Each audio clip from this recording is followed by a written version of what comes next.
Chapter 3: The Islands West of Sumatra. Part 1: Nias. Religion Introduction. In the south, and all in the south, an Almada is placed at the beginning of things, while in the north a male principle is the originator. When in the south there is a hierarchy of personal gods. In other districts, the wind gods are spoken of as the originators of all things, and a world tree is mentioned from which everything developed. The idea of a world tree is not found in the south, where mankind is thought to have sprung from a moon divinity. In the north, there likewise is a moon origin story. All the regions emphasize the fact that twin gods married and begot other gods and the human race. This emphasis on incest, as well as the prominence of the world tree is in the world tree in the mythology is common to the Batak and Minangkabau beliefs, since all these peoples derive the mythology from Hindu and ultimately from Indo-European and Semitic sources. Mythology. The people of the South believe that the world originated as follows. In the beginning, there was no end and no world. There was no end and no world, but chaos was unnamed and unseen. Then this chaos split, and Inada Samihara Luo was born. This goddess caused the world to be created. Then the stone splits, and the following goddess, the ancient mother of all races and gods, arose. Inada Samadulu Huse. Although not married, this last named goddess begot 4 children, 2 pairs of twins, each type a son and a daughter. The pairs of twins, which were born at the same time, married one another. The youngest son, the youngest son of the gods was named Lowalangi and ruled the skies, while the oldest Latura ruled the underworld. Strife arose between these two, and Lowalangi threw stones down on the earth for 9 days. Lowalangi married a second time. This time, the twin sister of his elder brother, and this pair became the ancestors of the human race. The second wife gave birth to a child that was entirely round, without hand or feet. When the child was out in half, one half was female and the other half male. This couple married and gave birth to Hulu, the first person on earth. The creation story as told in Center Not Nias relates of a dying god from whose heart grew the world tree. Lowalangi blew in the mouths of the first pair and thus gave them life. In some of the creation stories, account is made of the world river which flowed around the edge of the earth and the world snake underneath the earth. In all the stories, the wind is featured as the creating force, and in all there was darkness in the beginning, since the sun and moon had not as yet been created. The people of Nias believe that there are 9 levels of heaven above the earth, in the uppermost of which lives Lowalangi. There are also 9 levels below the earth. The story also occurs in Nias, as among the Bataks, the native of northwest Borneo, and in the Maui story of Polynesia, that the lowermost level of heaven once stood so near the earth that it reached to the rooftops in the north and central portions of the island. The conception is common that people are pigs kept by the gods. The person dies when his soul, nose or breath, first given him by Lowalangi, is finished. At the same time, it is believed that death results because Latura has need of such a human being for his meal. In the south, it is believed that people are actually the pigs of Lowalangi. It is evident that the Nias god Lowalangi occupies somewhat of a middle position between the Hindu Brahma and the Polynesian sky god Rangi, whose name is similar. In Polynesia, in, Poly, in Polynesia as in Nias, Lang indicates the sky, heaven or atmosphere.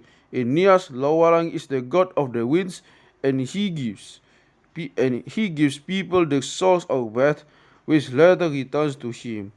Thus, the souls of the individuals are but part of the also. Soda believes that the word lower in Nias indicates breath. Latuga dwells in the under in the Latuga, who dwells in the underworld, is the nearest concept of a god of the dead. The situation was somewhat reversed among the early Aryans, where Yama was king of the dead.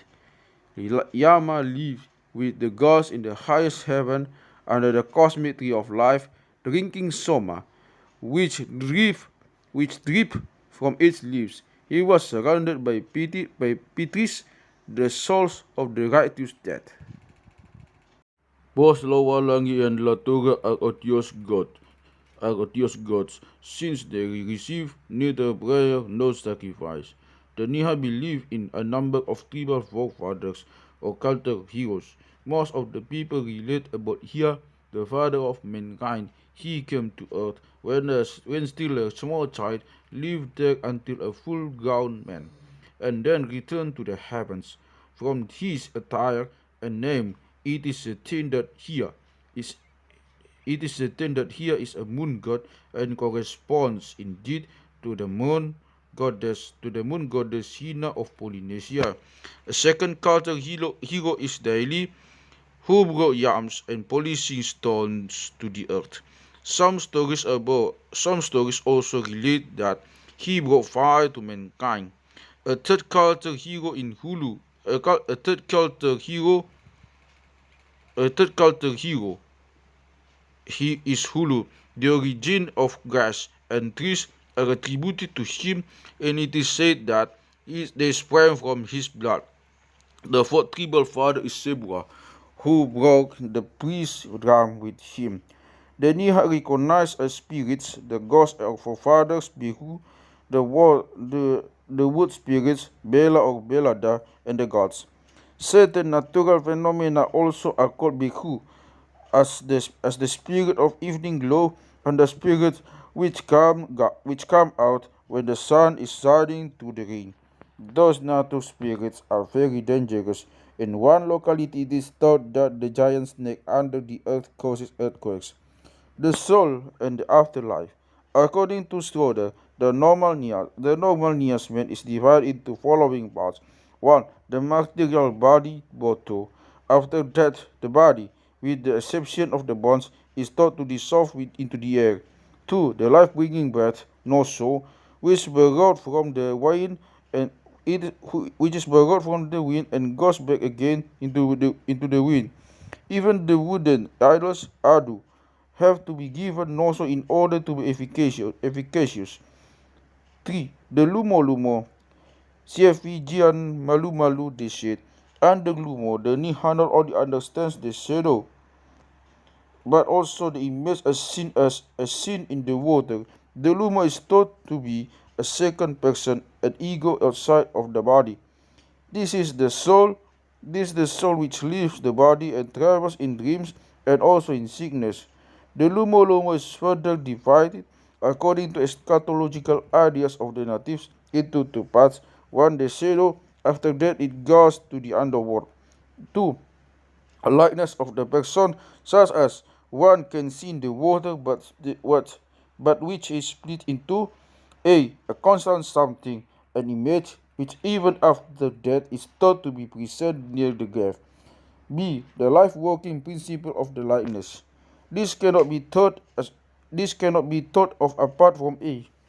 While Nias the Lumo Lumo as a whole turns into the ghost Behu among the Olongaju of Borneo, there is a division of the two concepts.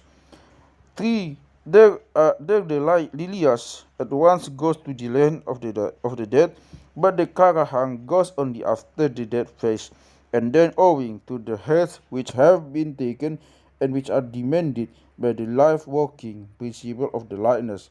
Thus, the Nia believes that in the death then also goes back to the gods. The body turns into what it was in the beginning, water and air. There is no more lumo now, but the secret of the dead person is the vehicle. After death, the shadow ghost goes to the land of the dead, either in the heavens or in the underworld. The image remains near the grave. Spirits have to cross over the bridge in order to get the sky world. Below the bridge, hell waits for the souls of the weak. There is a watchman at the entrance of the skyward, armed with a shield and a spear, and have a cat as companion. The watchman examines the ghosts concerning the early life. According to Rapak, the chief sins of Nias are murder, poison and perjury, adultery and theft. Those who have led the weak live on earth and have given no peace, especially death peace, cannot pass over the bridge and are pushed off into the water. This is done by the cat, the companion of the guardian of the bridge. The cat takes special pleasure in pushing into limbo those who have harmed any of his own species during their lifetime. According to Schroeder, the Niha lay little stress on the idea of punishment in the underworld, which is, in the main, a continuation of the prison life. As already mentioned, chiefs who have an ample sacrifices given them at their funeral enjoy a better lot than the commoners. Their night refers into ghost land, and the language of the dead is so reversed that only the priest can understand it. Members of this profession alone can see the ghosts who appear in the form of glowworms. The belief is held that souls die 9 times in the next world before they become finally extinct. There is an idea that the dead likewise are reincarnated on this earth in the form of various insects and animals. The variety of insect or animal is determined both by each classification and the manner of death. For example, a drowned person turns into a white-eyed ant. Snakes and crocodiles especially are thought to be the incarnated dead. It may be noted that many of the Hindu ideas found in Nias eschatology are strikingly like those of the Naga. The concept of the bridge of the dead, the sanctity of cats, and the methods of reincarnation are similar to the two regions. After death, the soul noso goes back to the gods. Lawalangi keeps all the noso in big pots, and certain portions belong to the various tribes. Three gods rule over the destiny of men: Sibara, Sibaraya Noso, Ture Luluo, and Lawalangi. The first gives out the souls to the unborn babies. The second gives out as much soul to each individual as demanded by Lawalangi.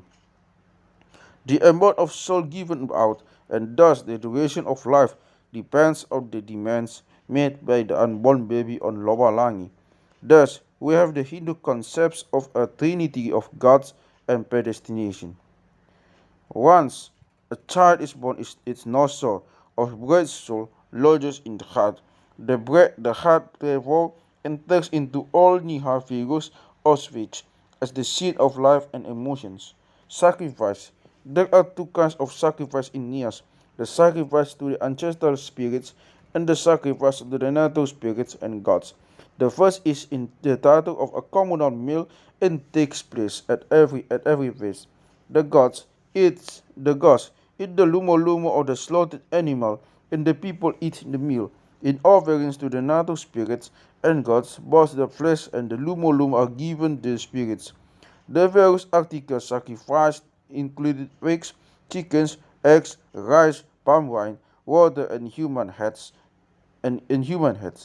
Pigs alone are offered to the high are over the highest pigs alone are over the highest gods. Before either pigs or chickens are killed, some hair or feathers are signed in the fire as a presentation to the god to whom the sacrifice is to take place. Likewise, when a living person or a slave is to be sacrificed, some hairs first are cut off his head. In Mentawei, pigs and chickens also are sick before being killed for sacrifice. Eggs are broken over the object sacrificed to as an idol, and then no further use is made of them. While the sacrifice of eggs in this manner is usual in Indonesia, it is prominent form of sacrifice among the Khasi of Assam. Priesthood. The priest of Nias usually is called Gere. This word corresponds to the Mentawei Sikiri, the seer or medicine man of the neighboring islands. Since the Nias medicine man performs the sacrifices, he is both priest and seer. The root Gere, used in the two languages, means supernatural power. Both men and women may be priests. In the case of men, the supernatural power runs in families, and the office inherited from the father to son. Young men of 20 have the right to practice medicine. The period of instruction is 8 days. Whoever is destined to become a priest suddenly disappears, being carried off by the spirits. Usually, the spirits let the young man go, and he returns in 3 or 4 days to the village. When he does not return, the people look for him and often find him on the tree conversing with the spirits. Upon his return, the novice seer is mentally deranged. It can also happen that he bears with him the animals representing his newly found guardian spirits. For example, he may come back covered with snakes, which only the professional seers are able to see. Sacrifices now are made to give thanks for the return of the youth, and idols are constructed. These idols absorb the wood spirits from the youth. His reason returns, and he is competent to learn the arts of sacrifice and healing. The youth next is brought to the graveyard so that he becomes known to the dead, to the river to become acquainted with the water spirits, and to the mountains to become acquainted with the mountain spirits. When the novice returns from the mountains, he is not allowed to go at once to his own house, for that would bring him misfortune.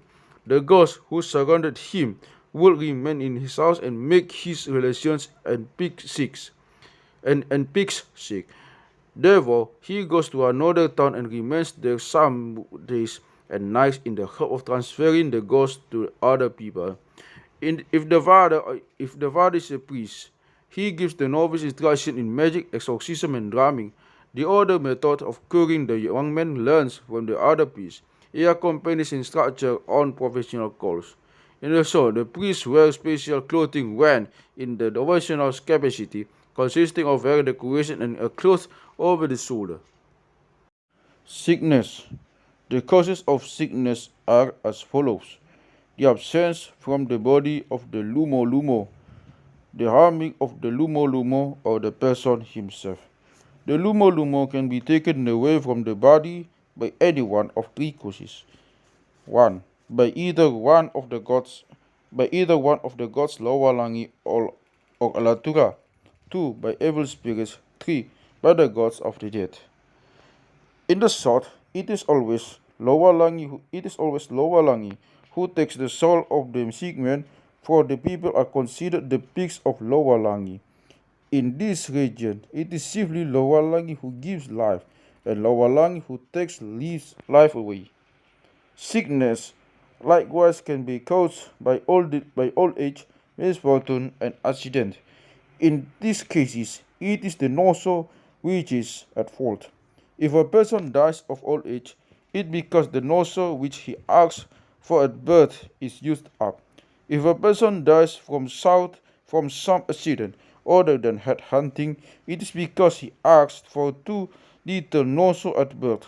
The ghosts of people who have died of accident remain near the spot of the misfortune, lamenting the fact that they had not been brought foresight at birth. The ghosts of drowned people, however, can be brought to land by the proper sacrifice. Curing.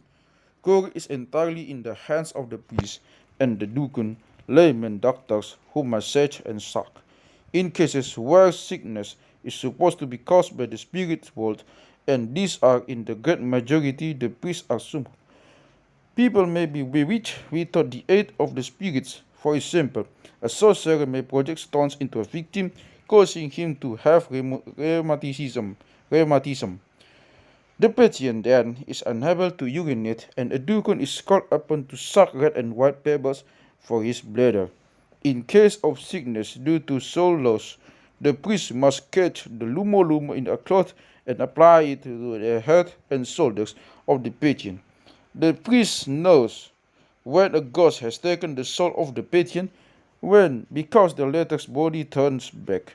The bhikkhu can obstruct the soul by frightening or beating a person.